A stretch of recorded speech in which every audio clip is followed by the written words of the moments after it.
소니, 이제 그만 이겨라, 클롭. 갈수록 높아지는 손흥민 몸값에 발 동동 구르는 이유. EPL 토트넘 소식을 전문적으로 다루는 스포츠웹은 19일 한국 시각 뉴 캡틴 손흥민을 집중 조명했다. 의외의 얘기가 나왔다. 이 매체는 손흥민은 내일 토트넘 주장이 너무 쉽다고 했다고 보도했다. 손흥민은 올 시즌 처음으로 토트넘 주장 자리를 맡았다. 해리 케인은 바이에른 뮌헨으로 이적했다. 새로운 사령탑 엔제 포스테코글루 감독이 부임했다. 베테랑 골키퍼 휴고 요리스 골키퍼도 떠났다.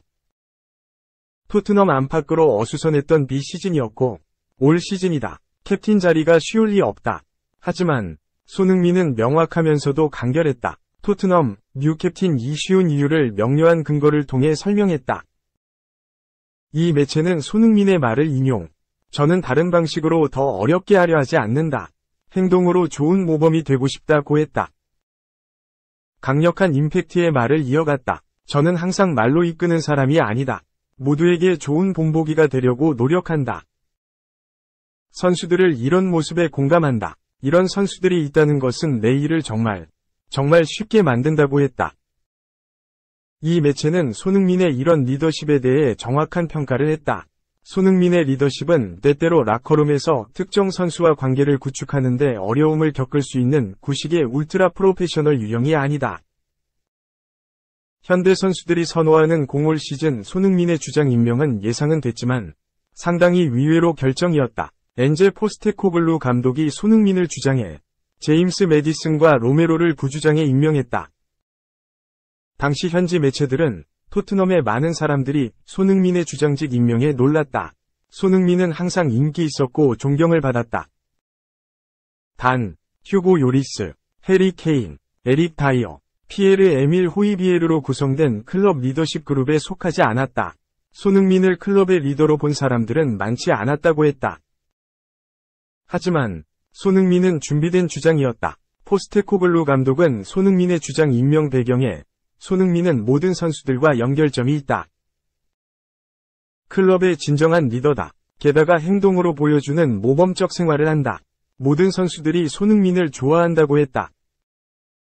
뉴 캡틴으로 변신한 뒤 현지 매체들은 호평이 이어졌다. 토트넘 일부는 손흥민의 주장직에 대해 회의적 목소리가 있었다.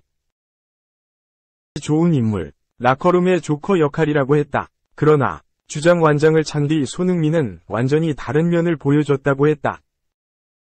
토트넘 주전 수비형 미드필더 이브 비수마 역시 현지 인터뷰에서 손흥민은 최고의 본보기다. 손흥민처럼 따라하면 된다. 그를 새로운 주장으로 삼은 것은 팀의 완벽한 결정이라고 했다. 손흥민은 말이 아닌 행동으로 보여줬다. 매디슨은 빠르게 팀에 녹아들었고 비수마, 파페 사르 등과 소통했다. 또 부진에 허덕이던 히샬리송 부활의 든든한 버팀목이 됐다. 그는 셰필드전 동점골을 터뜨리면서 부활한 히샬리송을 오늘의 주인공이라고 박수를 보냈다. 그의 리더십은 지금까지 완벽하다. 난 이미 레알 마드리드에서 뛰는데 내가 피에를 왜 가나? 페데리코 발베르데는 레알 마드리드를 떠날 생각이 없다. 발베르데를 설명하는 단어는 다재다능이다. 발베르데는 기본적으로 신체 능력이 좋고 축구 지능이 뛰어나다. 활동량, 드리블, 킥, 슈팅 등 여러 면에서 좋은 평가를 받는다. 본래 포지션은 중앙 미드필더로 박스 투 박스처럼 높은 활동량을 앞세워 적극적으로 공격과 수비에 가담하지만 측면 공격수나 풀백으로 출전하더라도 본인의 몫을 해주는 선수다. 발베르데를 향한 기대감을 더욱 높이는 건 25세라는 그의 나이다. 때문에 이적 시장에서 여러 빅클럽들이랑 연결되는 건 발베르데의 숙명이다. 당장 지난 여름에도 발베르데는 주드 벨링엄이 레알에 합류하자 리버풀, 맨체스터 유나이티드, 첼시 등과 연결됐다. 당시 현지 매체들은 발베르데가 프리미어리그, PL, 이적에 많은 관심을 갖고 있지 않았다는 점을 후회한다고 보도했다. 하지만 이는 사실이 아니었다. 발베르데는 본인이 세계 최고의 클럽인 레알의 선수라는 점에 자부심을 갖고 있었고 PL로의 이적을 고려한 적이 없다고 밝혔다. 발베르데는 레알 소시에다드와의 경기가 끝난 뒤 자신의 이적설에 대한 질문에 PL에서의 제안 말인가? 난 레알에서 뛸 수 있는 능력이 있다. 그렇지 않게 된다면 아마 내가 다른 해결책을 찾거나 레알이 나를 위해 해결책을 찾아줄 것이다. 라고 말했다. 발베르데의 말처럼 레알에서 주전으로 뛸 만한 능력이 있는 선수들이 PL 클럽으로 이적하는 경우는 흔하지 않다. 카세미로나 라파엘 바란 등 새로운 도전을 위해 이적을 선택하는 사례들이 있기는 했으나 일반적으로 레알에서 경쟁력을 보유한 선수들은 이적보다 팀에서 살아남기 위해 더 신경을 쓰는 모습이다. 발베르데 역시 같은 생각을 갖고 있는 듯하다. 발베르데는 아직 25세에 불과하기 때문에 지금의 경기력을 유지한다면 벨링엄, 오렐리엥 추아메니, 에두아르도 카마빙가 등 다른 유망한 미드필더들과 함께 향후 몇 년 동안 레알의 중원을 책임질 선수로 자리 잡을 수 있다. 발베르데 입장에서는 굳이 PL 클럽으로 이적해 새로운 환경에 적응할 필요가 없다는 뜻이기도 하다. 3. LG 염경엽 감독, 12승 9패하면 안정권, 29년 만에 우승까지 11승 남아 SS 시선 집중.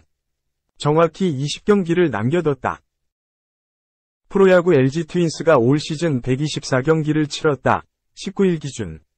20경기가 남은 현재 2위 KT 위즈와 6.5경기 차이고 승률 0.61호로 프로야구 10개 구단 중 유일하게 승률 6할을 넘겼다.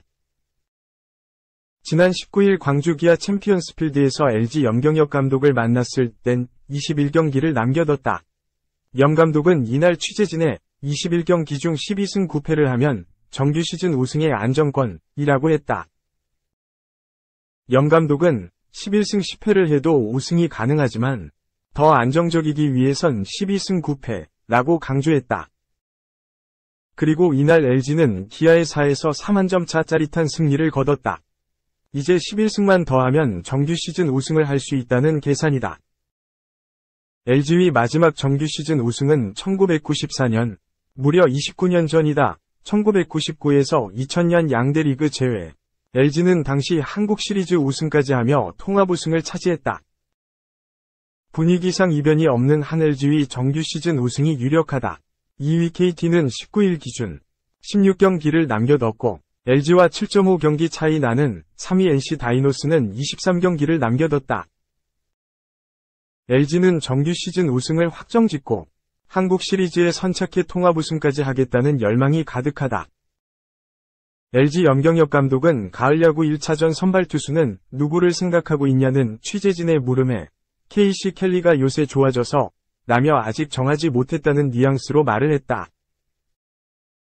염 감독은 팀에 대한 희생정신이 있는 투수가 가을 야구 1선발이 돼야 한다. 그래야 운도 따른다. 그래서 고민 중이라고 덧붙였다. 켈리는 2019년부터 5시즌째 LG에서 뛰고 있는 선수다. 올 시즌 다소 기복 있는 모습을 보였지만 여전한 팀의 중심이다. 올 시즌 11승 3패, 평균 자책점 2.41로 최고 활약을 펼친 또 다른 외국인 투수 아담 플러코는 왼쪽 골반뼈 타박상으로 팀을 이탈했다. 염 감독은 시즌 끝나기 전에는 돌아올 것이다. 그런데 언제 올지는 나도 모른다. 그렇지만 최대한 빨리 돌아오게 하려 한다. 고 했다. 현재로서 LG는 플러코와 켈리 두 선수 중 한 명을 가을 야구 1차전 선발로 내보낼 계획이다. 한국 시리즈 1차전을 잡으면 우승 확률이 72.5%나 된다. 총 40번이 한국 시리즈 가운데 1차전 승리팀이 29번 우승했다. LG가 정규 시즌 우승을 확정짓고 한국 시리즈 1선발로 누구를 내세울지도 시선이 집중된다. 4. 전체 1순위 뽑고 2년 전 1라운더까지 각성, 하나 왼손 선발 고민도 해소한다. 하나 마운드의 왼손 갈증이 해소될 것 같다. 2024 KBO 신인 드래프트에서 전체 1순위로 장충고 좌완 황준서를 지명한 데 이어 3년차 1라운더 좌완 김기중, 21, 이 성장세를 보이면서 마운드 좌우 밸런스가 맞춰지기 시작했다. 하나는 지난 14일 열린 신인 드래프트에서 전체 1순위로 고민하지 않고 황준서를 지명했다.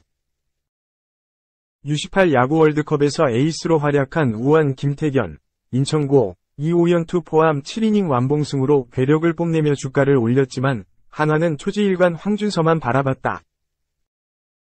2학년 때부터 청소년 대표를 지낸 황준서의 기량도 좋지만 팀 내 좌완 투수가 부족한 영향도 있었다. 2020년대 들어 문동주, 김서현, 남지민, 한승주, 박준영 등 상위 지명으로 5완 유망주들을 상당수 확보했지만 좌완 투수는 많지 않았다. 올해 1군에서 풀타임을 소화 중인 20대 좌완은 김범수가 유일하다.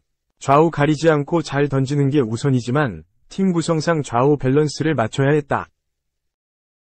신인 드래프트에서 한화는 전략적으로 좌완 투수 지명에 포커스를 맞췄다.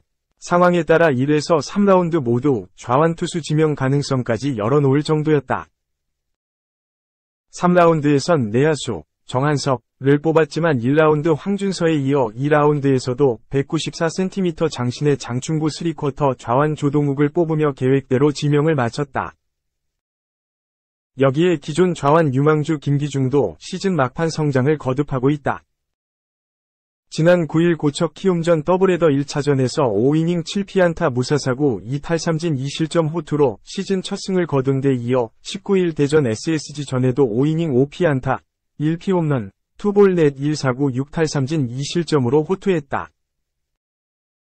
최고 146km, 평균 143km 직구 30개, 외에 슬라이더 31개, 커브 14개, 체인지업 8개 등 변화구를 고르게 구사했다. 크게 벗어나는 공 없이 안정된 제구로 상하좌우 보더라인에 걸치는 공들이 위력을 발휘했다. 높은 커브와 낮은 슬라이더 등 허를 찌르는 변화구로 루킹 삼진 3개를 잡아냈고 과감하게 직구를 던져 뺏어낸 헛스윙 삼진도 3개였다.